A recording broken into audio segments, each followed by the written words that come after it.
नमस्कार दोस्तों, कैसे हैं आप सब। जैसा कि आप सबको पता है कि हम पॉलिटी की एक सीरीज चला रहे हैं जहां हम एमसीक्यूज आपको सॉल्व करवाते हैं और धीरे धीरे सारे पॉलिटी से रिलेटेड क्वेश्चन, पॉलिटी से रिलेटेड जितने सब्जेक्ट्स हैं वो सारे कवर हो रहे हैं।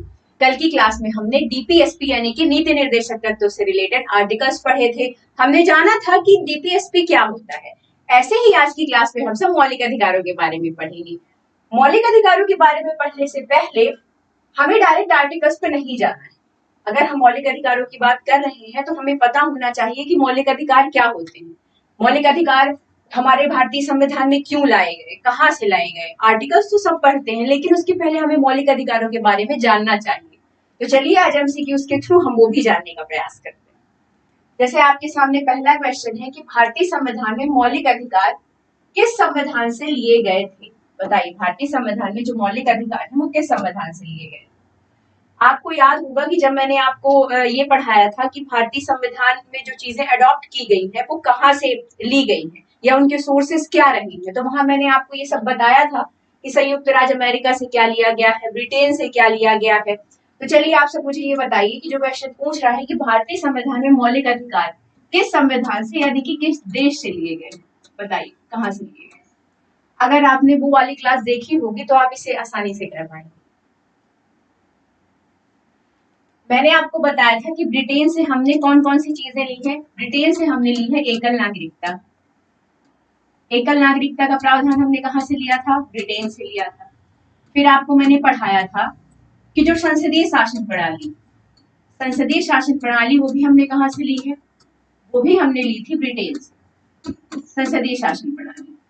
उसके बाद मैंने आपको बताया था कि जो विधि का शासन यानी कि कानून का शासन है वो भी हमने कहाँ से लिया था, वो हमने लिया था ब्रिटेन से। तो ब्रिटेन तो होगा नहीं, ब्रिटेन नहीं होगा क्योंकि ब्रिटेन से तो तीन चीजें ली थी। क्या क्या, एकल नागरिकता, संसदीय शासन और विधि का शासन। फिर आता है सोवियत संघ। सोवियत संघ अर्थात जब रशिया 1991 में अलग हुआ उसके पहले यूएसएसआर एक पूरा देश माना जाता था। तो ये कह रहा है सोवियत संघ से क्या लिया। तो सोवियत संघ से आपको याद हुआ कि हमने मौलिक कर्तव्यों को लिया था। किन्हें लिया था, मौलिक कर्तव्यों। तो ये भी नहीं होगा। आप सबको पता है कि मैंने आपको बताया था कि जो मौलिक अधिकार हैं वो संयुक्त राज्य अमेरिका से लिए गए हैं। तो मौलिक अधिकार अगर कभी आता है कि कहाँ से लिए गए हैं, तो मौलिक अधिकारों को संयुक्त राज्य अमेरिका से लिया गया है। अब आप सब मुझे ये भी बता दीजिए कि और क्या चीजें इंडियन कॉन्स्टिट्यूशन में अमेरिकी संविधान से ली गई, बताइए और कौन सी चीजें ली है। हमें तो पता चल गया कि हमने मौलिक अधिकार अमेरिका से लिया है, और क्या चीजें अमेरिका से ली गई। आपको याद होगा मैंने आपको बताया था कि जो राष्ट्रपति पर महाभियोग प्रक्रिया है, राष्ट्रपति पर जो महाभियोग की प्रक्रिया लगती है वो हमने किससे ली है, राष्ट्रपति पर जो महाभियोग प्रक्रिया है वो भी अमेरिका से ली गई है। तो कहाँ से ली गई है, अमेरिका से। आपको याद होगा मैंने बताया था कि जो उपराष्ट्रपति का पद है, उपराष्ट्रपति का जो पद है वो भी हमने कहाँ से लिया है, वो भी हमने अमेरिका से लिया है। तो यहाँ आपकी बहुत सारी चीजें क्लियर हुई। ये रिवीजन है क्योंकि इससे पहले वाली क्लास में मैं आपको बता चुकी हूँ सोर्सेस के बारे में कि हमने किस देश से क्या चीजें अडॉप्ट की हैं। तो वही है कि ब्रिटेन से हमने क्या अडॉप्ट किया था, एकल नागरिकता, संसदीय शासन और विधि का शासन। सोवियत संघ से हमने क्या लिया था, मौलिक कर्तव्यों को। अमेरिका, इसमें क्वेश्चन पूछा गया था कि मौलिक अधिकार किस देश से लिए गए हैं, तो मौलिक अधिकार तो हम सब पढ़ चुके हैं कि संयुक्त राज्य अमेरिका से लिए गए हैं। और क्या चीजें अमेरिका से ली गई हैं, तो राष्ट्रपति पर महाभियोग प्रक्रिया, उपराष्ट्रपति का पद, ये भी अमेरिका से ली गई है और ये बात आपको पता होनी चाहिए। ठीक है, चलिए अगला क्वेश्चन देखिए। अगला क्वेश्चन कह रहा है कि डॉक्टर भीमराव अंबेडकर ने भारतीय संविधान के किस भाग को संविधान का हृदय और आत्मा कहा था। बताइए, डॉक्टर भीमराव अंबेडकर ने भारतीय संविधान के किस भाग को संविधान का हृदय और आत्मा कहा था। इसका राइट आंसर क्या, बताइए आप सब। देखिए, भाग 1, भाग 2, भाग 3 और भाग 4 आपके सामने ये ऑप्शंस हैं। अब सबसे पहले तो आपको ये पता होना चाहिए, जब मैंने आपको भाग पढ़ाए थे कि किस भाग में क्या है, और जैसा कि मैंने आपको पढ़ाया था आप सबको पता होगा कि भाग 1 में किस बारे में बात की गई है। भाग 1 में संघ और राज्य क्षेत्रों के बारे में बात। भाग 1 में क्या है, संघ और राज्य क्षेत्र।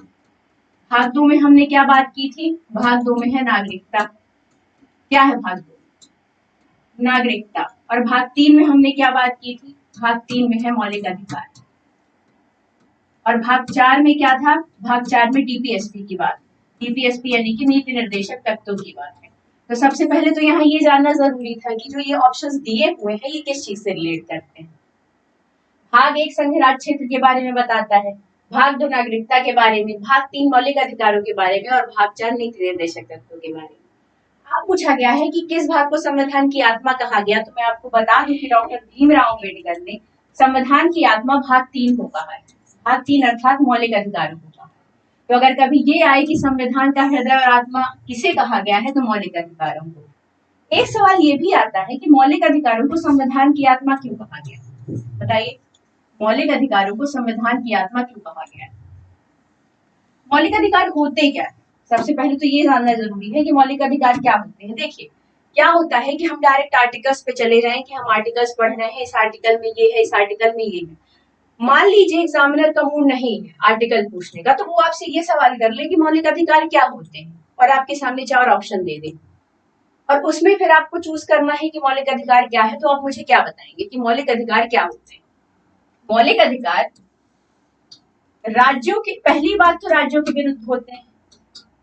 मौलिक अधिकार राज्यों के विरुद्ध होते हैं। क्यों राज्यों के विरुद्ध होते हैं? राज्यों के विरुद्ध और नागरिकों के लिए। अगर कभी ये आता है कि मौलिक अधिकार क्या है और ऑप्शन में आपके सामने ये आता है कि मौलिक अधिकार किसके लिए और किसके विरुद्ध है, तो मौलिक अधिकार राज्यों के विरुद्ध है और भारत के आम नागरिकों के हित में। अब राज्यों के विरुद्ध में क्यों है? आपको पता है कि भारत कैसा देश है? भारत लोकतंत्रात्मक देश है। भारत में लोकतंत्र है। लोकतंत्र का मतलब क्या होता है? लोकतंत्र का मतलब होता है जनता का शासन। यहाँ जनता शासन चलाती है। अब जनता कैसे शासन चलाती है? आप सब वोट देने जाते हैं, आप अपना मुखिया स्वयं चुनते हैं अपने क्षेत्र का। तो आपने अपने क्षेत्र का मुखिया स्वयं चुना, यानी जनता शासन कर रही है, जनता चुन के लोगों को भेज रही है, उसी को हम सब कहते हैं लोकतंत्र। अगर मौलिक अधिकार खत्म कर दिए गए, यानी कि भारत के आम नागरिक के अधिकार खत्म कर दिए गए, तो भारत में लोकतंत्र बचेगा? नहीं बचेगा। भारत में कौन सी व्यवस्था हो जाएगी? भारत में तानाशाही व्यवस्था हो जाएगी। फिर भारत में लोकतंत्र तो बचेगा ही नहीं, भारत में तानाशाही व्यवस्था हो जाएगी। तो इसीलिए मौलिक अधिकारों का कॉन्सेप्ट लाया गया कि जो भारत के आम नागरिक हैं उनके अधिकार सुरक्षित रह सके, उनकी संपत्ति को जबरदस्ती जब्त न किया जा सके, उन्हें जबरदस्ती गिरफ्तार न किया जा सके, उनके साथ कोई भी अनैतिक चीजें ना हो, इस और राज्य तानाशाही व्यवस्था में ना आए। इस वजह से राज्यों के विरुद्ध लाए गए मौलिक अधिकार। ये मौलिक अधिकार नागरिकों को सुरक्षा देते हैं कि अगर कोई राज्य है वो तानाशाही व्यवस्था अपना रहा है या जबरदस्ती कोई चीज कर रहा है, तो भारत का आम नागरिक अपने हितों के लिए कहाँ जा सकता है? सुप्रीम कोर्ट और हाई कोर्ट जा सकता है अपने मौलिक अधिकारों की मांग के लिए। तो यहाँ पे एक कॉन्सेप्ट ये भी क्लियर हुआ कि मौलिक अधिकारों की मांग के लिए या मौलिक अधिकारों के लिए आम नागरिक कहाँ जा सकता है? तो वो न्यायपालिका में जा सकता है, यानी सुप्रीम कोर्ट और हाई कोर्ट के पास वो जा सकता है। तो आपको समझ में आया मौलिक अधिकार क्या है? मौलिक अधिकार भारत के आम नागरिकों के अधिकार हैं जो राज्यों के विरुद्ध होते हैं। तो अगर कभी ये आता है कि मौलिक अधिकार क्या है और एक स्टेटमेंट, ये यूपीएससी में क्वेश्चन आया था कि मौलिक अधिकार क्या है, और नीचे ऑप्शन दिया हुआ था कि राज्यों के विरुद्ध नागरिकों के हितों में ये अधिकार है, तो राइट आंसर यही था कि ये राज्यों के विरुद्ध, ताकि राज्य तानाशाही व्यवस्था में ना आए, वो अपनी मर्जी ना चला सके। तो इसलिए नागरिकों के अधिकार सुनिश्चित किए गए। कौन से भाग में है मौलिक अधिकार? भाग 3 में है। और मौलिक अधिकारों को संविधान का हृदय और आत्मा किसने कहा था? तो डॉक्टर भीमराव अम्बेडकर जी ने बोला था। ठीक है, ये कॉन्सेप्ट आपको क्लियर हुआ। चलिए अगले क्वेश्चन की ओर। अगला क्वेश्चन हमसे कह रहा है कि भारतीय संविधान में मौलिक अधिकारों की कुल संख्या कितनी है? तो सबसे पहले तो हमें ये जानना जरूरी है कि मौलिक अधिकार को कितने प्रकार के होते हैं। बताइए, मौलिक अधिकार कितने प्रकार के होते हैं? आप सबको पता है कि जब हमारा संविधान, जो मूल संविधान था हमारा, मूल संविधान में कितने मौलिक अधिकार थे? बताइए, आप सबको पता होगा कि मूल संविधान में कितने मौलिक अधिकार? मूल संविधान में 7 मौलिक अधिकार थे। कितने मौलिक अधिकार थे? 7 मौलिक अधिकार। लेकिन क्वेश्चन पूछा गया है कि मूल अधिकारों की कुल संख्या वर्तमान में कितनी है? भारतीय संविधान में मौलिक अधिकारों की कुल संख्या कितनी है? मतलब ये वर्तमान की बात कर रहा है। तो मैं आपको बता दूं कि जो वर्तमान में 6 मौलिक अधिकार। कितने मौलिक अधिकार है? 6। सातवें मौलिक अधिकार का क्या हुआ? आप सबको मैंने बताया है कि जो सातवां मौलिक अधिकार है वो संपत्ति के अधिकार से रिलेट करता था। किससे रिलेट करता था? संपत्ति के अधिकार से। इसे कब हटा दिया गया? संपत्ति के अधिकार को मूल अधिकारों की श्रेणी से कब हटाया गया? बताइए बताइए, कौन सा संविधान संशोधन हुआ था? 44वां संविधान संशोधन 1978, आप सबको पता है 44वां संविधान संशोधन 1978 द्वारा संपत्ति के अधिकार को मूल अधिकारों की श्रेणी से हटाकर एक कानूनी अधिकार बना दिया गया। और कौन से आर्टिकल में लाया गया? कौन से आर्टिकल में? संपत्ति का अधिकार। संपत्ति का अधिकार वर्तमान में आर्टिकल 300A में। तो यहाँ पे आपको कितनी सारी चीजें पता चली। पहला कि जो हमारा भारतीय संविधान है उसमें वर्तमान में कितने मौलिक अधिकार हैं? 6 मौलिक अधिकार हैं। जो मूल संविधान था, जब मूल संविधान बना था तो उस समय कितने मौलिक अधिकार थे? उस समय 7 मौलिक अधिकार थे। तो क्वेश्चन पढ़ने में थोड़ा सा ध्यान दीजिएगा कि वर्तमान के बारे में पूछ रहा है या मूल संविधान के लिए कह रहा है। अगर यहाँ ये क्वेश्चन होता कि मूल संविधान में मौलिक अधिकारों की कुल संख्या कितनी थी तो तब मौलिक अधिकारों की संख्या 7 थी, लेकिन वर्तमान में कितने मौलिक अधिकार हैं? तो वर्तमान में 6 मौलिक अधिकार।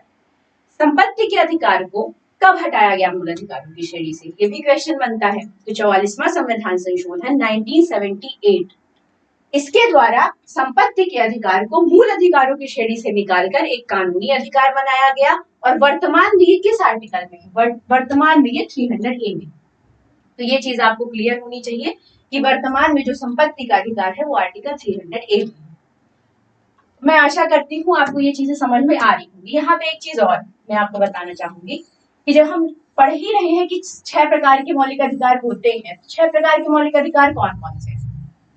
कौन कौन से मौलिक अधिकार हैं वर्तमान में? 6 प्रकार के आप सबको पता है? चलिए मैं बताती हूँ कौन कौन से अधिकार।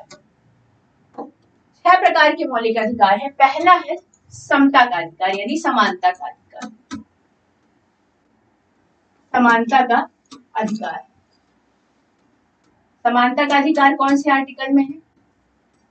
समानता का जो अधिकार है वो आर्टिकल 14 से आर्टिकल 18 तक। समानता का अधिकार जो आर्टिकल 14 से आर्टिकल 18 में। दूसरा अधिकार है स्वतंत्रता का अधिकार। दूसरा कौन सा अधिकार है? स्वतंत्रता का अधिकार। स्वतंत्रता का अधिकार किसमें है? आर्टिकल 19 से 22 तक। तीसरा कौन सा है? तीसरा है शोषण के विरुद्ध अधिकार, जो हमें शोषण से बचाता है। तो शोषण के विरुद्ध अधिकार किसमें है? आर्टिकल 23 और 24। यहाँ मैं आपको ये इसलिए बता रही हूँ कि ये आगे आने वाले जो हम क्वेश्चन सॉल्व करेंगे उसमें काम आने वाला है। तो ध्यान से पढ़िएगा कि जो समता का अधिकार यानी समानता का अधिकार है वो किन आर्टिकल्स में है? तो वो आर्टिकल 14 से 18 तक में है। स्वतंत्रता का अधिकार आर्टिकल 19 से 22 तक में है। शोषण के विरुद्ध अधिकार 23 से 24 तक में है। इसके बाद कौन सा अधिकार आता है? धार्मिक स्वतंत्रता का अधिकार। धार्मिक स्वतंत्रता का अधिकार। जो धार्मिक स्वतंत्रता का अधिकार है वो आर्टिकल 25 से लेकर 28 तक है। ये किसी भी व्यक्ति को उसके धर्म को मानने की और उसके प्रचार प्रसार करने की स्वतंत्रता प्रदान करता है। अगला कौन सा है? अगला है संस्कृति और शिक्षा का अधिकार। ये अल्पसंख्यकों के लिए होता है, संस्कृति और शिक्षा का अधिकार। तो अगर कभी आएगी संस्कृति और शिक्षा का अधिकार कौन से आर्टिकल में है? तो ये आर्टिकल 29 से 30 तक। ये आर्टिकल 29 से 30 तक में।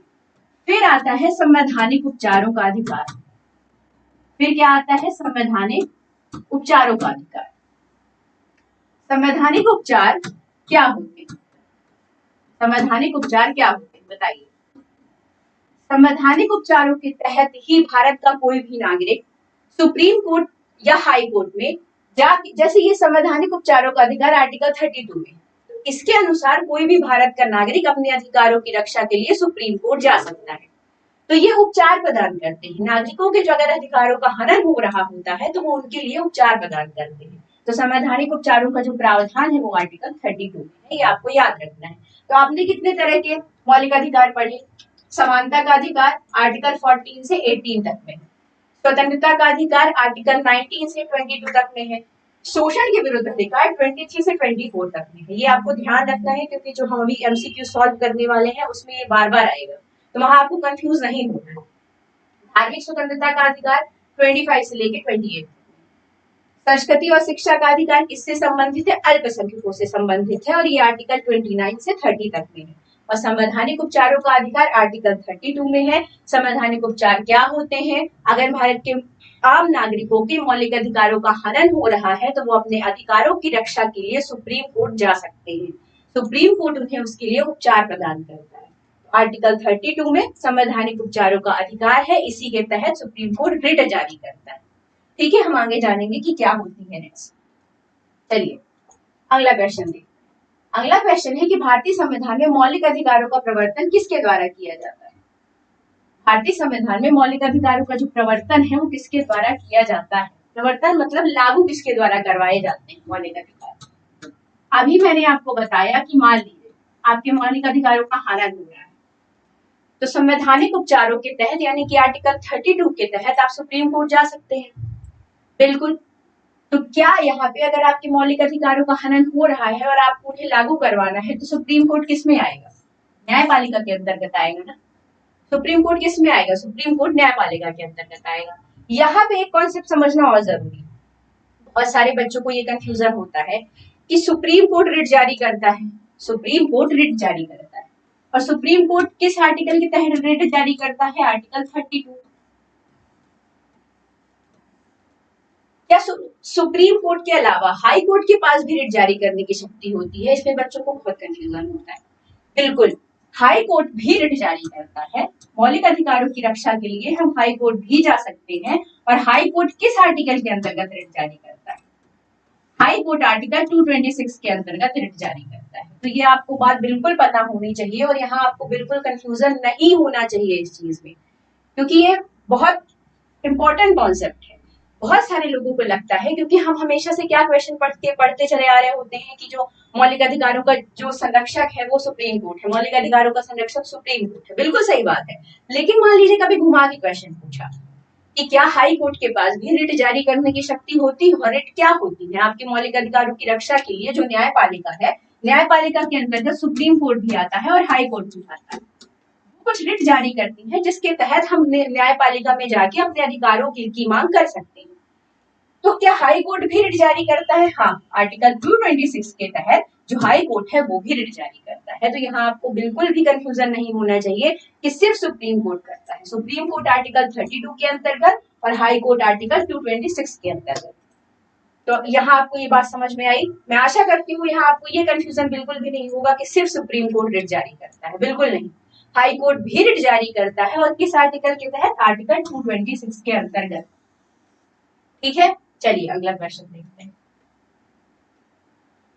अगला सवाल ये कह रहा है कि मौलिक अधिकारों का उल्लंघन होने पर नागरिक किससे न्याय प्राप्त कर सकते हैं? बताइए, अगर आपके मौलिक अधिकारों का हनन होता है या उल्लंघन होता है तो नागरिक किससे न्याय प्राप्त कर सकते हैं? बताइए। अगर आपके मौलिक अधिकारों का हनन होगा, भी मैंने जस्ट अभी आपको बताया है कि अगर आपके मौलिक अधिकारों का हनन होगा तो आप कहाँ जा सकते हैं? किसके पास गुहार लगाने? अगर आपके मौलिक अधिकारों का हनन होता है, और यही कॉन्सेप्ट अभी मैंने आपको बताया है उच्चतम न्यायालय की यानी सुप्रीम कोर्ट। और सुप्रीम कोर्ट के लिए मैंने आपको क्या बताया है? आर्टिकल 32 बताया है कि नहीं बताया है? और हाई कोर्ट के लिए क्या बताया है? हाई कोर्ट के लिए मैंने आपको बताया है आर्टिकल 226। क्या बताया है हाई कोर्ट के लिए? आर्टिकल 226। अब देखिए, मान लीजिए जैसे हमने हमेशा पढ़ा है कि मौलिक अधिकारों का संरक्षण करता कौन? Supreme court, supreme court, supreme court, हमेशा पढ़ते रहते हैं हम। यहाँ पे बोला है मौलिक अधिकारों का उल्लंघन होने पर नागरिक किससे न्याय प्राप्त कर सकते हैं? अब यहाँ पे मौलिक अधिकारों का उल्लंघन है तो जनरली हम सब क्या आंसर लगाते हैं? जनरली हम सब क्या आंसर लगाते हैं? इसका आंसर सॉल्व करेंगे तो आप क्या लगा के आएंगे? Supreme court. मोस्टली स्टूडेंट्स यही गलती करते हैं, यहीं पे गलतियां होती हैं। इसके पहले जो मैंने आपको बताया था, इसके पहले वाले क्वेश्चन में, कि मान लीजिए कभी ये क्वेश्चन आता है कि जो रिट जारी करने का अधिकार है वो क्या सिर्फ सुप्रीम कोर्ट के पास होता है? तो बिल्कुल नहीं, वो आर्टिकल 226 के अंतर्गत हाई कोर्ट के पास भी अधिकार है। तो इसका राइट आंसर क्या हो जाएगा? यहाँ पे मोस्टली स्टूडेंट गलती करते हैं। मौलिक अधिकारों का उल्लंघन होने पर नागरिक किसके पास जाते हैं? लोग कराते हैं उच्चतम न्यायालय यानी कि सुप्रीम कोर्ट, जो कि बिल्कुल गलत है। ये गलत है। सुप्रीम कोर्ट बस नहीं, हम हाई कोर्ट के पास भी जा सकते हैं। और हाई कोर्ट के पास कौन से आर्टिकल के अंतर्गत? आर्टिकल 226। आर्टिकल 226 के अंतर्गत हम हाई कोर्ट के पास भी मौलिक अधिकारों के उल्लंघन होने पर जा सकते हैं और हाई कोर्ट भी के पास भी रिट जारी करने का अधिकार होता है। तो यहाँ बिल्कुल भी कंफ्यूज नहीं होना है, ठीक है। चलिए अगला क्वेश्चन देखते हैं। अगला क्वेश्चन है कि भारतीय संविधान के किस भाग में मौलिक अधिकारों का उल्लेख है? अगर मुझे ये भी बताना पड़ गया तब तो फिर कोई मतलब नहीं। बताइए किस भाग में मौलिक अधिकारों का उल्लेख है? मैंने अभी आपको बताया है कि जो भाग 2 है वो नागरिकता से संबंधित है, भाग 1 संघ राज्य क्षेत्र से संबंधित है, भाग 4 डीपीएसपी के बारे में बताता है। तो जो भाग 3 है वो किससे रिलेट करता है? जो भाग 3 है वो मौलिक अधिकारों से, ठीक है। तो यहाँ ये आपको बात क्लियर है क्योंकि ये बात मैं पहले ही बता चुकी। अगला सवाल है कि भारतीय संविधान के अनुच्छेद 12 से 35 किससे संबंधित है? तो इसके लिए आपको तो सारे ऑप्शंस देख लेते हैं, क्या दिक्कत है। यहाँ हमें इससे इतना बस थोड़ी पढ़ना है, ठीक है। अब सब सारे दिए हुए हैं तो हम इन्हें भी जान लेंगे। यहाँ पे हमारे बहुत सारी चीजें कवर हो जाएंगी। जैसे नागरिकता है, तो जब मैंने आपको संविधान के भाग पढ़ाए थे तो मैंने आपको बताया था कि नागरिकता किस आर्टिकल में है? नागरिकता जो है वो आर्टिकल 5 से 11 में, नागरिकता है वो आर्टिकल 5 to 11 में, ठीक है। तो अगर कभी ये भी आता है जैसे इसमें पूछा कि 12 से 35 किससे संबंधित है, तो मान लीजिए आ गया कि आर्टिकल 5 से 11 किससे संबंधित है, तो वो नागरिकता से संबंधित है। नीति निर्देशक तत्व किसमें है? तो नीति निर्देशक तत्व आर्टिकल 36 to 51, 36 to 51। तो मान लीजिए जैसे ऊपर क्वेश्चन है 12 से 35 किससे संबंधित है, तो आ गया 36 से 51 आर्टिकल किससे संबंधित है? 36 to 51 जो आर्टिकल्स हैं वो किससे रिलेट करते हैं? तो वो डीपीएसपी से रिलेट करते हैं। मान लीजिए कभी आ गया आर्टिकल 352, जैसे कहा है कि आपातकालीन प्रावधान, आर्टिकल 352 से लेके आर्टिकल 360 किससे संबंधित है? ये भी क्वेश्चन आ गया, तो ये आपातकाल से संबंधित है। ये जब मैंने संविधान के भाग पढ़ाए थे तो वहां मैंने आपको आर्टिकल्स के साथ बताया था। तो यहाँ आपको मुझे नहीं लगता कंफ्यूजन होगा कि जो नागरिकता है वो 5 से 11 में है। नीति निर्देशक तो आर्टिकल 36 to 51 है। वहीं आपातकालीन यानी कि इमरजेंसी जो प्रोविजंस है वो आर्टिकल 352 से आर्टिकल 360 तक है। तो बचा क्या? मौलिक अधिकार। तो अगर कभी ये पूछता है कि मौलिक अधिकार किस आर्टिकल में है, तो मौलिक अधिकार आर्टिकल 12 to 35 यानी कि आर्टिकल 12 से 35 तक में मौलिक अधिकारों का वर्णन है। चलिए बता दीजिए नागरिकता किसमें है? 5 to 11। आपातकाल प्रावधान 352 से 360, डीपीएसपी यानी कि नीति निर्देशक तत्व आर्टिकल 36 से 51 और मौलिक अधिकार आर्टिकल 12 से आर्टिकल 35 यानी कि अनुच्छेद 12 से 35, ठीक है। चलिए अगला सवाल है मौलिक अधिकारों के प्रवर्तन के लिए कौन सी रिट दायर की जा सकती है? मौलिक अधिकारों को लागू कर, मैंने आपको बताया था कि मौलिक अधिकारों को लागू कराने के लिए जो हमारा सुप्रीम कोर्ट है वो आर्टिकल 32 के तहत, सुप्रीम कोर्ट है वो आर्टिकल 32 के तहत, और जो हाई कोर्ट है वो आर्टिकल 226 के तहत, जो हाई कोर्ट है वो आर्टिकल 226 के तहत क्या जारी करता है? रिट जारी करता है। बताया था मैंने आपको।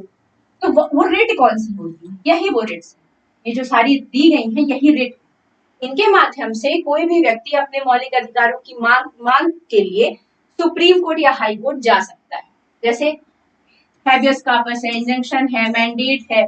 तो आंसर राइट क्या हो जाएगा कि मौलिक अधिकारों के प्रवर्तन के लिए कौन सी रिट दायर की जा सकती है? तो उपयुक्त सभी। कौन सी रिट दायर की जा सकती है? उपयुक्त सभी। अभी हम ये क्वेश्चन कर रहे हैं, इसके बाद हम आर्टिकल 32 को ब्रॉड लेवल पे समझेंगे। तो हम ये जानेंगे कि क्या होता है हैबियस कॉर्पस, क्या होता है मैंडेट, क्या होते हैं परमादेश। तो इन सारी चीजों के बारे में हम समझेंगे कि ये क्या रिलेट करती है। और अगर एक बार हमने समझ लिया तो इसमें कंफ्यूजन कभी नहीं होगा, क्योंकि इनसे रिलेटेड जब क्वेश्चन आते हैं तो बहुत ज्यादा कंफ्यूजन होता है कि राइट आंसर मैंडेट होगा, इंजंक्शन होगा, हैबियस कॉर्पस होगा। तो इसे हम आगे वाली क्लासेस में प्रॉपर तरीके से समझेंगे, ठीक है। तो अगर ये आए कि मौलिक अधिकारों के प्रवर्तन के लिए कौन सी रिट दायर की जाती है, तो ये सारी रिट दायर की जाती है। और रिट जो जारी करने का अधिकार है वो सुप्रीम कोर्ट के पास भी है और हाई कोर्ट के पास भी, ठीक है। अगला क्वेश्चन है कि मौलिक अधिकारों में संशोधन का अधिकार किसे है?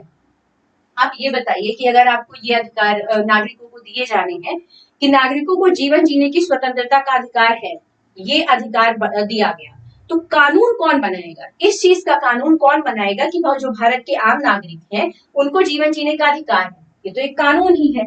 तो जो कानून है वो बनाने का अधिकार किसके पास है भारत में? कोई भी नया लॉ बनता है वो कौन बनाता है? बताइए मुझे। कोई भी जो नया लॉ होता है वो हमारी संसद बनाती है, यानी कि पार्लियामेंट बनाती है। और मान लीजिए कि अगर ये कानून बनना है कि जो आज से जो भारत के नागरिक हैं उनको अभिव्यक्ति की स्वतंत्रता नहीं है, यानी कि बोलने और अपनी बात कहने की स्वतंत्रता नहीं है, तो ये एक लॉ बनेगा ना, ये तो एक कानून बनेगा। जो कानून किसके अंतर्गत आएगा, हो सकता है मौलिक अधिकारों के अंतर्गत आए या और किसी चीजों के अंतर्गत आए, जैसे जीवन जीने की स्वतंत्रता का अधिकार देना है, तो ये कानून, तो वो बनाने का अधिकार अगर संसद के पास है, तो अगर मौलिक अधिकारों में संशोधन भी करना है तो वो अधिकार भी किसके पास होगा? ऑब्वियस सी बात है, वो अधिकार भी संसद के पास ही होगा। मौलिक अधिकारों को ऐड करना है, मौलिक अधिकारों को हटाना है, या कोई नई चीज लानी है किसी कानून में, डीपीएसपी के अंतर्गत कोई नई चीज लानी है, मौलिक अधिकारों के अंतर्गत कोई संशोधन करना है, तो वो सब कौन करेगा? वो हमारी पार्लियामेंट करती है, हमारी संसद करती है। अब सबको पता है कि जो कानून बनता है वो हम कानून कहाँ बनता है, वो भारत की संसद में यानी कि पार्लियामेंट में बनता है। तो जब मौलिक अधिकारों में संशोधन भी किया जाएगा तो कोई लॉ बनाया जाएगा ना उसके लिए, तो लॉ कहाँ बनते हैं? लॉ संसद में बनते हैं। तो राइट आंसर क्या हो जाएगा? संसद। सीधी सी बात है, इसमें तो सिंपल सा लॉजिक है कि जब मौलिक अधिकारों में संशोधन किया जाएगा तो एक लॉ बनाया जाएगा, एक कानून बनाया जाएगा, उसके तहत संशोधन होंगे। संशोधन और कानून कहाँ बनते हैं? संसद में। तो संशोधन कौन करेगा? संसद ही करेगी। तो यहाँ आपको बिल्कुल भी कंफ्यूज तो होना नहीं चाहिए, ठीक है। चलिए हम देखते हैं। अगला क्वेश्चन है मौलिक अधिकारों का प्रमुख उद्देश्य क्या है? और मैंने आपको अभी शुरू में समझाया था ना, मौलिक अधिकारों का उद्देश्य क्या होता है, जो अधिकार दिए जाते हैं वो किस लिए दिए जाते हैं, बताइए। जो अधिकार है वो नागरिकों की व्यक्तिगत स्वतंत्रता के लिए दिए जाते हैं। मान लीजिए मुझे अपने घर में मैं मांग करूं कि मुझे मेरे अधिकार चाहिए, तो वो अधिकार क्या होते हैं? वो अधिकार स्वतंत्रताएं होती हैं। जैसे मौलिक अधिकार कहते हैं स्वतंत्रता का अधिकार है, तो स्वतंत्रता के अधिकार के अंतर्गत क्या आता है? जैसे वाक अभिव्यक्ति की स्वतंत्रता है, जीवन जीने की स्वतंत्रता है। तो पूछा क्या है, मौलिक अधिकारों का उद्देश्य क्या है? तो मौलिक अधिकारों का मेन उद्देश्य ये है कि किसी भी नागरिक को कुछ स्वतंत्रताएं देना, उन्हें जीवन जीने की स्वतंत्रताएं प्रदान करना कि वो जैसे जीवन चाह रहे हैं वैसे वो जीवन जी पाए। और नीति निर्धारण तो बिल्कुल नहीं होगा, आर्थिक विकास, सांस्कृतिक संरक्षण बिल्कुल नहीं। नागरिकों की जो व्यक्तिगत स्वतंत्रता की रक्षा है वही काम मौलिक अधिकारों का होता है। तो जो अधिकार दिए जाते हैं वो मेनली स्वतंत्रताओं की रक्षा के लिए दिए जाते हैं, और कुछ जैसे शोषण है, तो आम नागरिकों का शोषण ना हो इसके लिए उसके विरुद्ध अधिकार लाए जाते हैं। तो मौलिक अधिकार मेनली किससे रिलेटेड है? नागरिकों की व्यक्तिगत स्वतंत्रता से। और मैंने अभी आपको पहले भी बताया है कि मौलिक अधिकार किसके विरुद्ध होते हैं? राज्यों के विरुद्ध होते हैं। और किनके लिए होते हैं? तो नागरिकों के हित में होते हैं। तो अभी जैसे क्वेश्चन का ट्रेंड चल रहा है, अब जो पहले जैसे क्वेश्चन नहीं पूछे जा रहे हैं, कॉन्सेप्चुअल क्वेश्चन भी आ सकता है कि जो मौलिक अधिकार है वो किसके विरुद्ध होते हैं। मान लीजिए आ गया कि राज्यों के विरुद्ध होते हैं या नागरिकों के विरुद्ध होते हैं, तो आप क्या लगाएंगे? मौलिक अधिकार किसके विरुद्ध होते हैं? राज्यों के विरुद्ध है मौलिक अधिकार या नागरिकों के विरुद्ध? बताइए। जो मौलिक अधिकार है वो राज्यों के विरुद्ध, ताकि राज्य अपनी तानाशाही न कर सके और नागरिकों को के जो अधिकार है वो सुरक्षित रह सके। ठीक है, यहाँ बिल्कुल नहीं कंफ्यूज होना है। चलिए अगला क्वेश्चन है कि मौलिक अधिकारों का संरक्षक कौन है? बताइए, मौलिक अधिकारों का संरक्षक कौन है? एक आंसर कर मुझे बताने की जरूरत है क्या आपको? बताइए, मौलिक अधिकारों का संरक्षक कौन है? मान लीजिए जैसे यहाँ पे आप सबको पता है कि न्यायपालिका, हम ये पहले भी पढ़ चुके हैं। मान लीजिए मैं ऑप्शन बदल देती हूँ, आपके सामने ऑप्शन है, पहला सुप्रीम कोर्ट, दूसरा हाई कोर्ट, तीसरा सुप्रीम कोर्ट और हाई कोर्ट दोनों,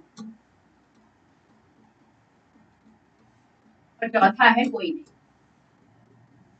अब इसमें आप क्या लगाएंगे? मान लीजिए न्यायपालिका नहीं दिया, मैं आपको बता दूं कि न्यायपालिका के अंतर्गत सुप्रीम कोर्ट भी आता है, न्यायपालिका के अंतर्गत हाई कोर्ट भी आता है, इसीलिए उसने यहाँ पे सिर्फ सुप्रीम कोर्ट नहीं लिखा है या सिर्फ हाई कोर्ट नहीं लिखा है। लेकिन मान लीजिए कभी ऐसा आ गया कि मौलिक अधिकारों का संरक्षक कौन है, तो आप क्या क्या आंसर करेंगे? मेनली जो स्टूडेंट्स करेंगे मुझे पता है वो करके आएंगे सुप्रीम कोर्ट, ये देखेंगे ही नहीं कि नीचे हाई कोर्ट भी दिया है। और मैंने आपको पढ़ाया है कि जो रिट जारी करने का अधिकार है, रिट मतलब मौलिक अधिकारों की जो संरक्षक के रूप में, वो हाई कोर्ट की है। और किस आर्टिकल के अंतर्गत है? वो आर्टिकल 226 के अंतर्गत, 226 के अंतर्गत हाई कोर्ट के पास भी है अधिकार। तो जो राइट आंसर है वो सुप्रीम कोर्ट और हाई कोर्ट दोनों होगा। तो यहाँ पे थोड़ा सा कंफ्यूज नहीं होना है। न्यायपालिका भी है तब तो बेहतर है, हमें पता है कि न्यायपालिका में सुप्रीम कोर्ट भी आता है और हाई कोर्ट भी आता है। अब मान लीजिए यहाँ पे इसलिए एक जगह मैं सारी चीजें करवा रही हूँ कि यहाँ पे आपको कहीं भी किसी भी तरह का कंफ्यूजन ना हो। मान लीजिए आया क्वेश्चन की आर्टिकल 32 के अंतर्गत, आर्टिकल 32 के अंतर्गत रिट जारी करने का अधिकार किसे, राइट आंसर क्या होगा? वही ऑप्शन है, supreme court, high court, supreme court, high court दोनों या कोई भी। आर्टिकल 32 के अंतर्गत रिट जारी करने का अधिकार किसे होता है? तो राइट आंसर क्या होगा बताइए, क्या होगा राइट आंसर? मौलिक अधिकारों के संरक्षक के रूप में तो चलिए दोनों हो गए, लेकिन अगर आर्टिकल 32 के अंतर्गत रिट जारी करने का अधिकार है तो वो रिट जारी करने का अधिकार सुप्रीम कोर्ट के पास है, क्योंकि इसने आर्टिकल दे दिया कि आर्टिकल 32। और यहाँ पे अगर वो ये कह देता कि आर्टिकल 32 नहीं, आर्टिकल 226 के तहत कौन रिट जारी करता है, तो 226 के तहत हाई कोर्ट रिट जारी करता है, तो राइट आंसर हाई कोर्ट हो जाता है। एक जगह पढ़ाने का मतलब ये है कि यहाँ पे आपको कहीं भी किसी भी तरह का एग्जाम हॉल में कंफ्यूजन ना। तो आपको समझ में आ गया कि आर्टिकल 32 के अंतर्गत कौन रिट जारी करता है, सुप्रीम कोर्ट। आर्टिकल 226 के अंतर्गत कौन करता है, हाई कोर्ट। और कभी ये आए कि रिट जारी करने का अधिकार किसके पास है और ऑप्शन दे दे supreme court, high court, supreme court, high court दोनों, तो राइट आंसर होगा सुप्रीम कोर्ट और हाई कोर्ट दोनों, क्योंकि दोनों रिट जारी कर सकते हैं। उसके लिए बकायदे आर्टिकल्स हैं, आर्टिकल 32 सुप्रीम कोर्ट के लिए और 226 हाई कोर्ट के लिए। ठीक है, क्लियर? चलिए, अब क्लास लंबी हो रही है तो जो आर्टिकल से रिलेटेड है क्वेश्चन है वो हम अगली क्लास में करेंगे। मैंने डायरेक्ट आर्टिकल्स इसलिए मौलिक अधिकार में नहीं पढ़ाए हैं क्योंकि मौलिक अधिकारों को पहले तो समझना जरूरी है, मौलिक अधिकारों के बारे में जानना जरूरी है कि मौलिक अधिकार क्या है, वो क्यों भारतीय संविधान में अडॉप्ट किए गए, क्यों भारतीय संविधान में लिए गए। तो इस वजह से मैंने जो ये आज का सेशन रखा सिर्फ इस पे रखा कि हम पहले मौलिक अधिकारों को समझेंगे। तो मैं आशा करती हूँ कि आपको ये जो सारी क्लासेस है वो बहुत अच्छे से समझ में आई होगी। मौलिक अधिकारों से रिलेटेड जितने भी कॉन्सेप्ट है वो आपकी क्लियर हो गए होंगे। अब हम मौलिक अधिकारों के जो आर्टिकल्स हैं वो हम अगली क्लास में पढ़ेंगे। तो बस ऐसे ही बने रहिए और पढ़ते रहिए, और कोई भी सजेशन हो, कुछ भी हो तो बिल्कुल आप बताइएगा। और अगर क्लास अच्छी लगी हो तो बिल्कुल कमेंट करिए, लाइक करिए। जय हिंद, जय भारत।